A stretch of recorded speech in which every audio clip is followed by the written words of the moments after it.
मन अपना बचाव करता है। भटकाव का मतलब ही इतना होता है। भटकाव की सिंपल सी व्याख्या क्या है? जहां कहीं भी मन मिटना शुरू होता है, वहां मन नए नए दाव फेंकता है। तुमने गौर किया? अगर तुमने कोई प्रयोग कंटिन्यू किया हो 6 महीना, 12 महीना, 1 साल, 2 साल, समझो कुंडली नहीं कर रहे थे, तो बहुत से लोगों के मुझे प्रश्न आते हैं कि स्वामी जी 2 साल से मैं कुंडली नहीं कर रहा हूं, अभी ऊब आ गई है, अब कोई नई विधि दो ना, नई विधि करनी है। इन नई विधि की मांग कहां से खड़ी है? क्यों नई विधि करनी है? मुझे एक बात बताओ, जहां खोने का आनंद है, ध्यान का मतलब ही इतना है ना, जहां अहंकार खोता है उसी का तो आनंद है। अब जहां अहंकार खोता है उसका आनंद है, जहां तुम बचते नहीं हो उसका आनंद है। तो ये कौन मांग कर रहा है कि नई विधि चाहिए?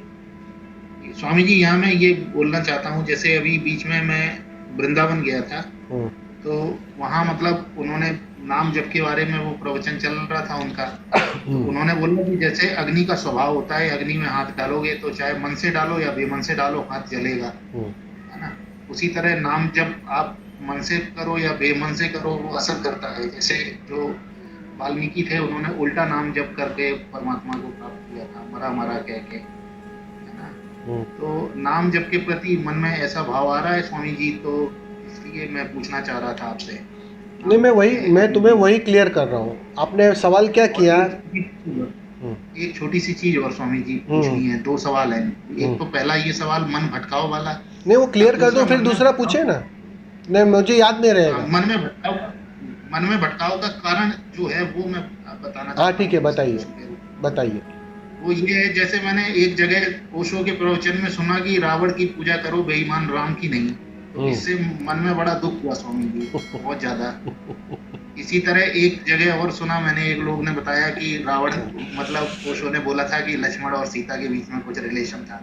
इस तरह के जो उनके सुने तो श्रद्धा उनके प्रति थोड़ी मन में ठेस पहुंची, श्रद्धा को स्वामी जी। फिर मुझे लगा कि क्यों ना मतलब नाम जप का उसमें किया जाए। समझ रहा हूँ मैं, अभी समझ रहा हूँ मैं आपकी बात। देखो, पहली बात तो बुद्ध पुरुष जो होते हैं ना,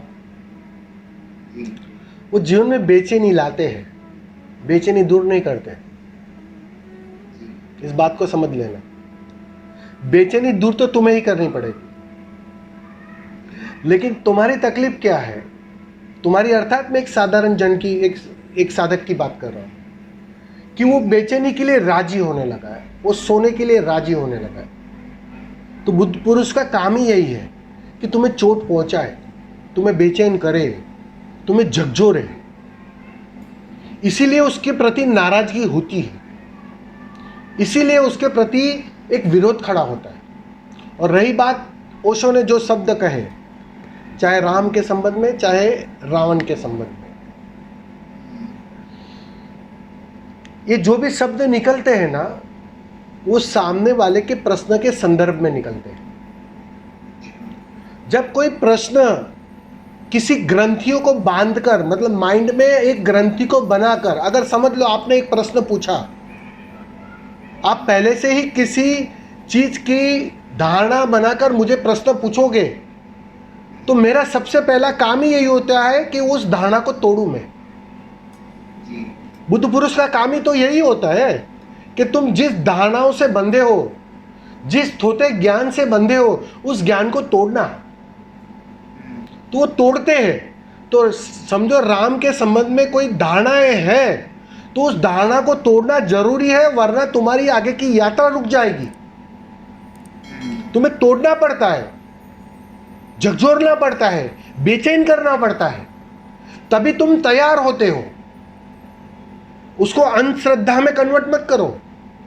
पहली बात, वो बिल्कुल सत्य कहा होगा, उस संदर्भ में, जिस संदर्भ में प्रश्न होगा उस संदर्भ में बिल्कुल सत्य कहा होगा, क्योंकि वो धारणा तोड़नी है।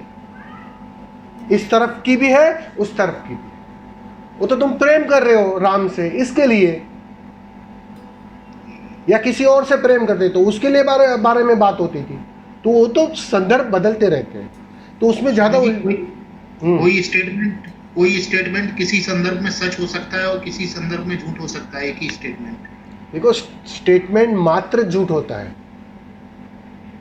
संदर्भ यहां चलते ही नहीं है। जहां शुद्धतम बुद्धत्व की बात है और जहां तुम तर्क और स्टेटमेंट की बात कर रहे हो, वो दोनों बात ही अलग है। क्योंकि स्टेटमेंट कहो या संदर्भ कहो मन के आधार पर होता है, और बुद्ध पुरुष जब कहते हैं वो तुम्हें अमनीय अवस्था में ले जाना चाहते हैं। तो इसका मतलब ये नहीं है कि वो तुम्हें राम को छुड़वा के रावण में श्रद्धा लाने को बोल रहे हैं। वो तुम्हें रावण से भी छुड़वाना चाह रहे हैं, बात को समझो।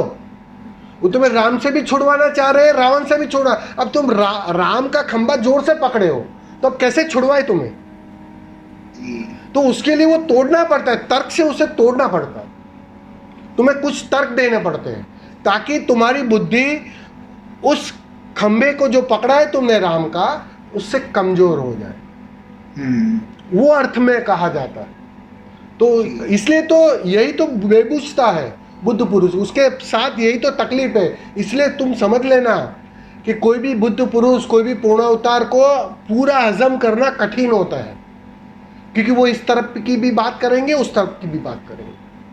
उस दोनों को स्वीकार करना कठिन होता है। और वो इसी तरह स्वामी जी जी बोलो। इसी तरह स्वामी जी, जैसे ओशो ने वेद और उपनिषद को कचरा बोला है, जबकि उन्होंने वेद और उपनिषद पे बोला, और उन्होंने स्वामी जी सब वेद और ऐसा कोई वेद और उपनिषद नहीं छोड़ा जिसपे उन्होंने खुद ना बोला हो। कचरा भी बोला है और खुद उन्होंने सब पे बोला। वही तो बोल रहा हूँ ना कि वो सब समय के साथ, प्रश्न के साथ, समय के साथ सब चीज बदल जाती है, और वो बदलनी चाहिए। वो यही तो क्षणजीवी का लक्षण है कि अगर आज मुझे आप ये प्रश्न पूछ रहे हो ना, अगर कल कोई और प्रश्न पूछोगे ना, हो सकता है मैं एग्जैक्ट इससे उल्टी बात करूं, ये हो सकता है। वो क्या निकलेगा मैं नहीं जानता हूं, लेकिन वो तो आपके प्रश्न के आधार पर, आपके मतलब किस धारणाओं के आधार पर, और ये ऑटो मोड पर चलता है। ऐसा नहीं है कि बुद्ध पुरुष बुद्धि से जवाब दे रहे, क्योंकि बुद्धि तो है ही नहीं उनके पास। सबसे बुद्धू होते हैं बुद्ध पुरुष। ये जो बुद्ध नाम दिया है ना, बहुत समझ कर दिया है। बुद्धुओं से बुद्धू होते हैं बुद्ध पुरुष। उसका मतलब ही यही होता है कि जिसके पास बुद्धि नहीं है, सिर्फ चैतन्य है, शुद्धतम अवस्था है, छोटे बालक है, वो अवस्था है। तो उस संदर्भ में तो वो उस कॉन्ट्राडिक्टरी में आप घुसोगे तो और बेचैन हो जाओगे। वो तर्क रहेंगे ही, ये बेचैनी आएगी जीवन में, लेकिन तुम्हें उस बेचैनी में उलझना नहीं है, तुम्हें उसके पार जाना है। पर्पस वो है कि तुम इस ज्ञान से उठो और उस अज्ञान में प्रवेश करो, वो पर्पस है। पहली बात, उस पंडित से तुम्हें नासमझी में जाना है। पंडित तो हो ही तुम, उस नासमझी में प्रवेश करना है। उसके लिए ये तर्क दिए जाते हैं, ये तर्क तोड़े जाते हैं। ठीक है। अब रही आपने जो प्रश्न पूछा जप के बारे में, जी, तो जो मैं कहना यही चाह रहा हूं कि होता क्या है कि हमारा मन, जब जैसे मैंने विधि के बारे में कहा कि विधि से एक बोर्डन क्रिएट होता है, तो हम क्या करते हैं, नई विधि खड़ी कर लेते हैं कि स्वामी जी अब कुंडलिनी किया, अब कोई और प्रयोग करना चाहते हैं, तो दूसरे प्रयोग में तुम घुस जाते हो। लेकिन यही मन खेल करता है। वैसे ही जब तुम एक गुरु से उब जाते हो, बेचैन हो जाते हो, जब मन मिटने के करीब आता है, तब मन खेल करता है कि भैया ठीक है, इतने समय तक इसको सुना, इतने समय तक इनकी बात सुनी, तो कहीं और ट्राई कर ले। तो ये माइंड खेल करता है इसमें, और तुम उसमें फिर से उलझ जाते हो। क्योंकि देखो, हाँ बोलिए। जैसे हम कोई निर्णय लेते हैं, वो या तो बुद्धि से होता है या हृदय से होता है। कि मेरा अनुभव है, या तो बुद्धि से ही निर्णय लेते हैं या हृदय से लेते हैं। और आपके अनुसार हम कोई निर्णय लेंगे वो गलत ही होगा, तो फिर निर्णय लिया कैसे जाए स्वामी जी? निर्णय तुम्हें लेना ही नहीं है ना, निर्णय अस्तित्व लेता है, तुम्हें बहना है। तुम दिशा तय मत करो, दिशा तो अस्तित्व तय करेगा, और वो समाधि ही है। इस बात को समझो। यही तो समझने की बात है ना, कि यहां तुम कुछ भी ना करो तो समाधि उपलब्ध हो जाएगी। जी बुद्धत्व उपलब्ध हो जाएगा। अब तुम्हारी मुसीबत क्या है, तुम कुछ करना चाहते हो, तो बुद्ध पुरुषों को भी मुसीबत है कि भाई तुम कुछ करना चाहते हो तो भाई करो भाई, थोड़े दिन डायनामिक कर लो, थोड़े दिन नाच लो, थोड़े दिन कूद लो, थोड़े दिन ये कर लो, वो कर लो। थक गए अभी, अब बैठ जा अंकित। जी अब वो सीधा कहते हैं अंकित बैठ जा, नहीं नहीं स्वामी जी कुछ तो करने को दो। आप समझ रहे हो, ये जो करने की फुसफुसाहट है, मतलब करने की जो बेचैनी है, वो असली बात है, वो गिरनी चाहिए। वो गिर नहीं पा रही है, वो कर करके गिरती है, बस ये बात इतनी सी है। अनुभव मुक्ति लाता है। जैसे ही तुम ठीक से अनुभव कर लेते हो हर प्रयोग का, हर विधि का, हर गुरु का, हर परिस्थिति का, तुम सबके पार चले जाते हो। एक ठहराव आ जाता है, ना करने की अवस्था आ जाती, कर करके ना करने की अवस्था आती है। और जिस दिन वो ना करने की अवस्था उपलब्ध होती है, जिस क्षण, बस उसी क्षण तुम हर करने से, हर कृत्य से मुक्त हो जाते हो, तुम्हारा कर्ता विसर्जित हो। और करता गया कि बात बन गई, करना थोड़ी है कुछ। एक बात पक्की फिर से मैं दोहरा लेता हूं, तुम जितना नहीं करोगे उतना जल्दी पहुंचोगे। और ध्यान उस ना करने की प्रक्रिया में ले जाने की विधियां है, वही तो विधियां है। जरा गौर करो, हर प्रयोग पे गौर करो, हर प्रयोग का सिस्टम समझो, हर प्रयोग की वैज्ञानिकता समझो। तुम्हें ना करने की प्रक्रिया में पारंगत बनाया जाता है कि तुम्हें वो कला आ जाए कि नहीं करना है, बस बैठना है, सिर्फ देखना है, सिर्फ होना है, सिर्फ जानना है, करना नहीं है, करता नहीं रहना। वही तो है। और क्या है ध्यान, मुझे समझाओ, उसके अतिरिक्त और कुछ है क्या ध्यान? ख्याल में आ रहा है अंकित जी? जी बस जी जी बिल्कुल बस, तो यही बात है। अभी वो करना, कोई भी तुम इस खिलौने से उपजाओ या उस खिलौने से उपजाओ, उससे क्या फर्क पड़ता है? कोई भी खिलौना ठीक से लो और उपजाओ, मैं इतना ही कहना चाहता हूं, ताकि खिलौना छूट जाए, ताकि कर्ता छूट जाए। और जिस दिन कर्ता छूट जाता है उस दिन बात अपने से बन जाती है। फिर कोई राह खोजनी थोड़ी है, कहीं राह पर चलना थोड़ी है। कबीर कहते थे ना, मैं रुका और मैंने पा लिया, ठहरा और मैंने पा लिया। और ठहरने का मतलब क्या है कि अब तक दौड़ रहा था, यात्रा कर रहा था, तीर्थ यात्रा कर रहा था, परमात्मा को खोज रहा था, और जिस दिन जहां था वहां खड़ा रह गया, उस दिन पाया, अरे मैंने पा लिया। ये बात उस संदर्भ।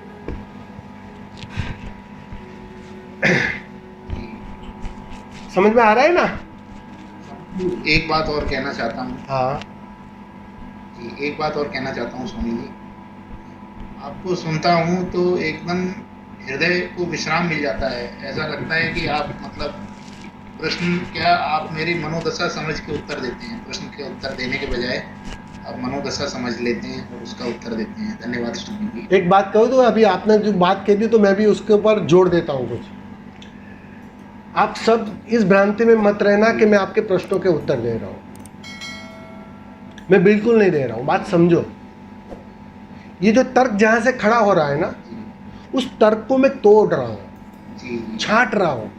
वो व्यर्थ के जो पत्थर है ना जी, उसे छांट रहा हूं। जिस दिन सारे तर्क गिर जाएंगे ना, मूर्ति निखर आएगी, स्वभाव निखर आएगा। वो पर्पस है। ये प्रस्तोत्तर का जो सिस्टम बन रखा है, सत्संग की जो व्यवस्था है, वो उसी की व्यवस्था है। और रही बात जो आपको अच्छा लग रहा है, जो आपको अंदर से एक सुकून मिल रहा है, वो सुकून ये ऊर्जा से कनेक्टिविटी का है, ये मौन का सुकून है, ये शब्दों का सुकून नहीं है। ये मैं आपसे आप सोचो, आपसे कुछ छीन रहा हूं मैं, सुकून कैसे हो सकता है? जरा गौर करो बात को। मैं आपको कुछ दूं और आप बोलो कि मुझे सुकून मिल रहा है, तो बात समझ में भी, हजम भी हो रही है। लेकिन जब मैं आपसे कुछ छीन रहा हूं कुछ तोड़ रहा हूं, कुछ मार रहा हूं, कुछ पीट रहा हूं, कुछ खत्म कर रहा हूं, उसमें सुकून कैसा? सुकून नहीं हो सकता ये, बात समझो।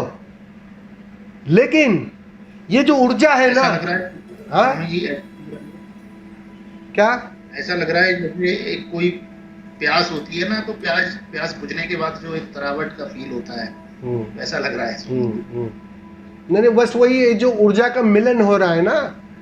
तुम किसी सूरज के करीब बैठे हो तो सीधी सी बात है, उसकी जो तपस है, उसकी जो गर्माहट है, वह तुम्हें सुकून दे रही है। अब ठंडी है तो वो सुकून दे रही है, वो अनुभव हो रहा है। रही बात जो ये बातचीत का, वो तो बहाना है।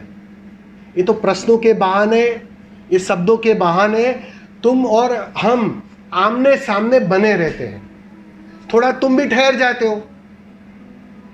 अभी मैं कह दूं, प्रयोग शुरू होते ही 8 बजते ही मैं कह दूं कि आंखें बंद करके बस बैठ जाओ, कुछ करना नहीं है, तो इसमें से आधे लोग भाग जाएंगे और दूसरी बार तो कोई नहीं आएगा। समझ रहे मैं क्या बोल रहा हूं? कोई भी नहीं आएगा। लेकिन ये तुम्हें ठहराए रखने के लिए, तुम्हें उलझाए रखने के लिए, ये प्रश्नों के खिलौनों से बातचीत जारी रखी जाती है। और असली बात है, उस मौन को पिरोसा जाता है। और उस मौन का मतलब ये है, जो मेरा स्वभाव है, वो स्वभाव से तुम स्वादिष्ट होने लगते हो। उसका स्वाद तुम्हें मिलने लगता है, उसका स्वाद है, उसका आनंद है, वो तुम्हें टेस्ट मिल रहा है उसका। यही तो सत्संग का महत्व है कि सत्य का संग, जहां भी सत्य है उसके करीब रहोगे, उसके सानिध्य में रहोगे, उसके प्रति समर्पित रहोगे, तो अस्तित्व का नियम है, वहां से कुछ बहना शुरू हो जाता है। और उस बहाव में तुम जाने अनजाने ऊपर उठ जाते हो। उसका स्वाद है। बाकी शब्द तो बहाने हैं, शब्द तो बहाने हैं।